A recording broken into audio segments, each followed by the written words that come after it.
De bunker die wie helemaal in verval en het beton weer al rondtaasten. En het was al gevaarlijk dat het waterschip die woerde ding erbij had. Nou, toen ben we dus in opstand gekomen en dat is slagen.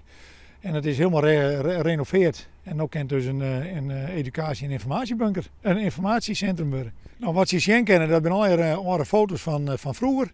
Alle opschriften van hoe het vroeger al was. Boeken, dan kom ik nog uniformen, komen erin. Legervoertuig komt erbij.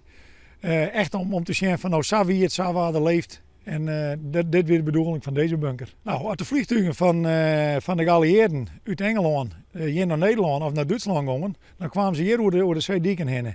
Nou, dit weer dus een post. Die werd artillerie geschud bovenop stier. En die waren ze inzeind door hun post, de Duitse post dus op de Schelling. En dan zeiden ze van nou, daar komt een geallieerd vliegtuig aan. En dan staan ze hier klaar om te zitten.